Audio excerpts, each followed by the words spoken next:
tentang mandi-mandi yang disunnahkan. Wal irtisalatul masnunatu 17 ghuslan. Mandi-mandi yang disunnahkan itu ada 17, ya. Mandi-mandi yang disunnahkan itu ada 17 macam.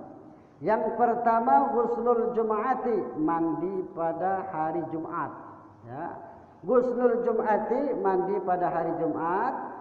Wal idaini, mandi pada 2 hari raya, Idul Fitri dan Idul Adha. Wal istisqa'u, yakni mandi ketika akan melaksanakan sholat istisqa.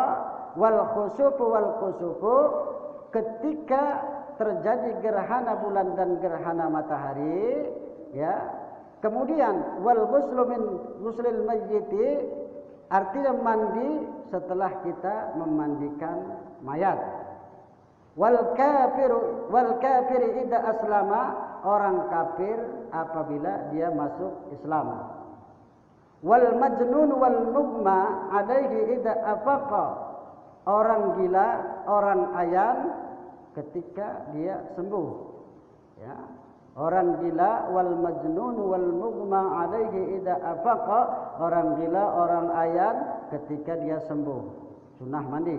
Wal ghuslu an indal ihram, mandi ketika akan ihram. Kemudian mandi akan memasuki kota Mekah. Walil wuqufi, mandi akan wukuf di Arafah. Kemudian walil mabiti di Muzdalifah, kemudian mabit bermalam di Muzdalifah. Wa irmiyul jimaris salas, artinya melempar jumrah yang 3, itu disunahkan mandi. Walid tawaf, sa'i, kemudian walidkhuli Madinah, memasuki kota Madinah. Ya, ini 17 hal ini yang disunahkan kita mandi. Baik, yang pertama itu ghuslul jum'ati, mandi Jumat, artinya mandi sebelum melakukan sholat Jumat. Kapan waktunya? Kalau dalam kitab ini sudah bisa dikatakan mandi hari Jumat itu waktunya adalah fajar shodiq. Waktunya. Kalau dalam kitab ini waktunya itu sudah mulai fajar shodiq, ya. Itu sudah bisa kita niatkan mandi hari Jumat, ya. Itu. Kenapa kita dianjurkan untuk melakukan mandi? Karena apabila kita tidak mandi, mungkin bau badan kita itu kan bisa mengganggu. Kalau kita sholat Jumat, kita berkumpul dengan saudara-saudara kita yang lainnya, kita tidak mandi, apalagi sudah berhari-hari tidak mandi, badan kita ini sangatlah busuk atau bau, itu bisa mengganggu orang lain. Makanya Islam itu mengajarkan kebersihan, mengajarkan keindahan agar orang lain tidak terganggu dengan kita. Itu supaya bersih, ya. Mandi pada hari Jumat, mandi dengan sabun, ya, dibersihkan. Apalagi hendak sholat Jumat kita memakai wangi-wangian, itu disunahkan. Lalu yang kedua, wal idaini ini adalah mandi pada hari raya Idul Adha dan Idul Fitri. Itu disunahkan kita mandi. Kapan waktunya? Mulainya nisful lail, tengah malam.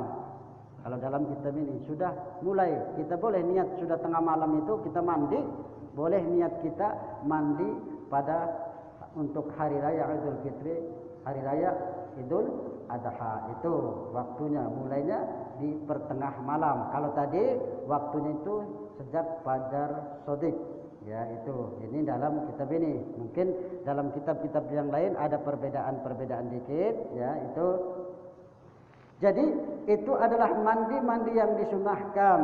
Lalu yang ketiga, mandi yang disunahkan itu wal istisqa'u, artinya apabila kita hendak melaksanakan sholat istisqa, ya. Istisqa itu sholat meminta hujan, ya.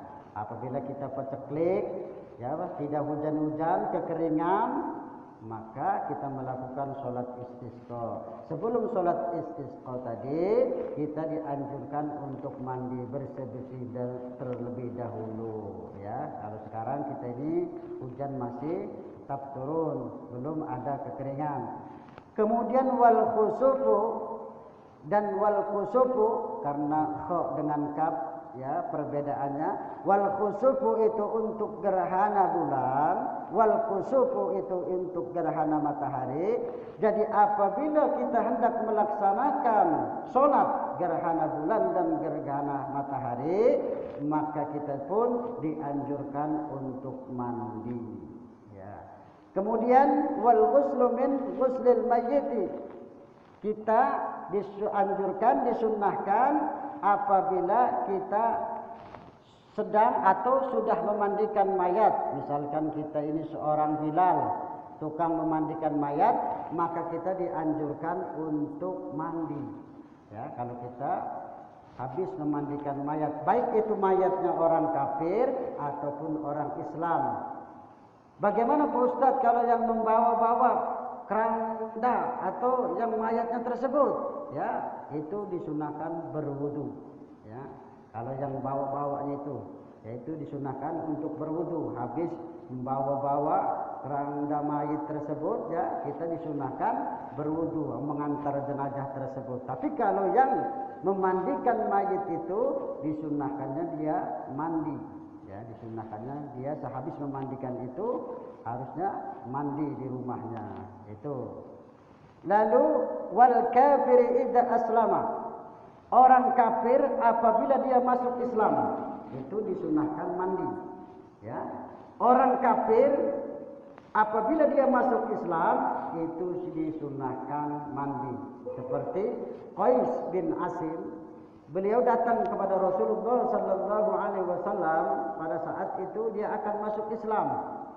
Lalu Rasul memerintahkan kepada Qais bin Asim ini untuk mandi terlebih dahulu. Ya.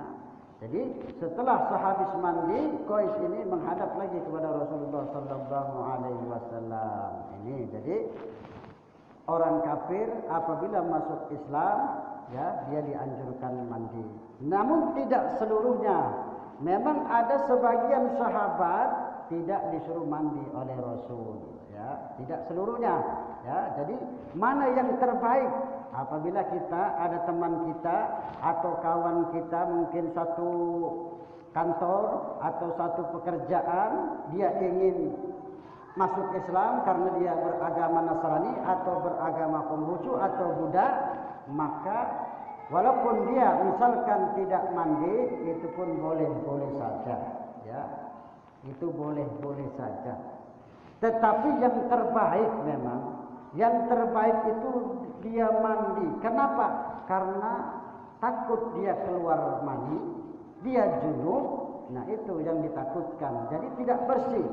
Nah, lalu setelah itu baru dia bersih, mengucapkan 2 kalimat syahadat. Nah, itu yang paling bersih. Jadi orang kafir apabila dia masuk Islam itu dianjurkan, disunnahkan dia dimandi.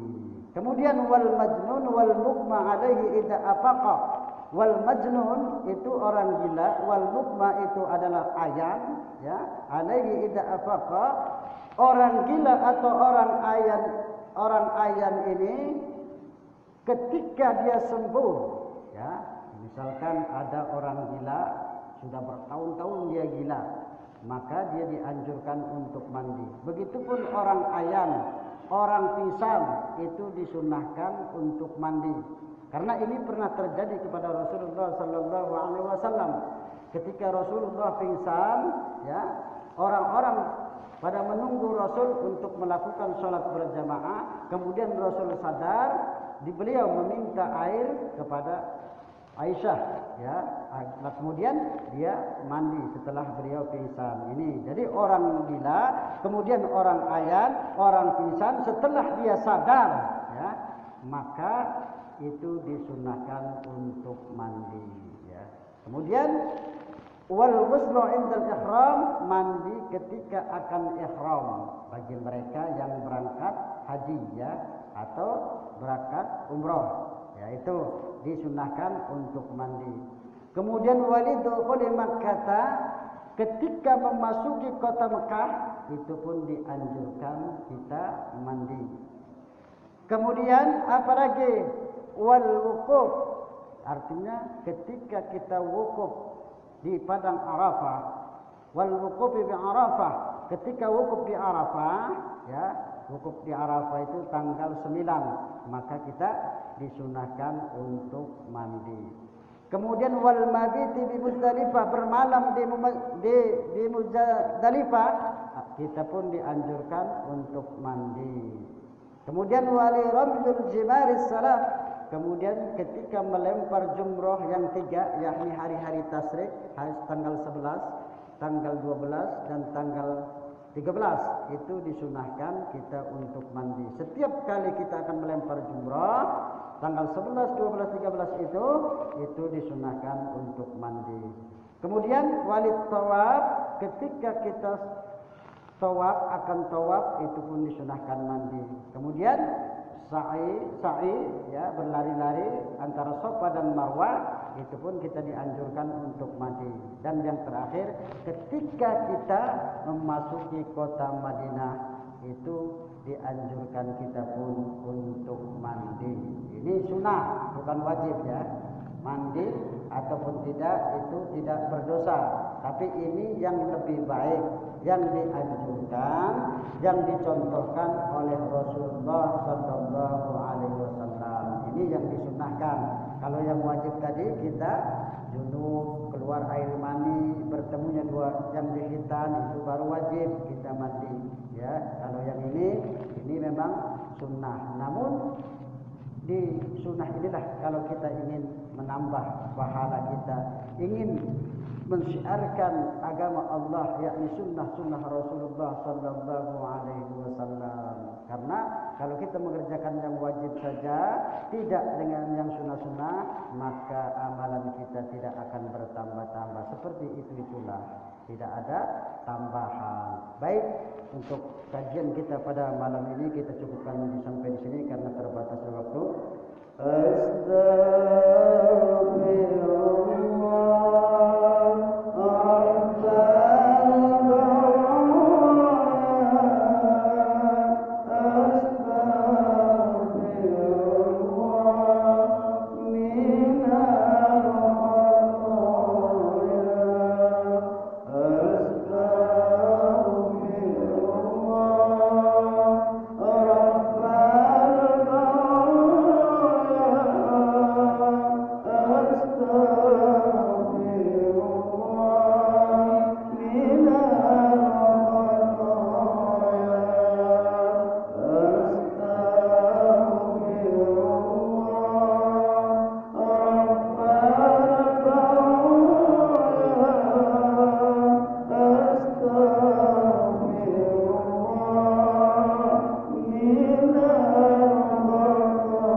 الشاكرين حمدا عن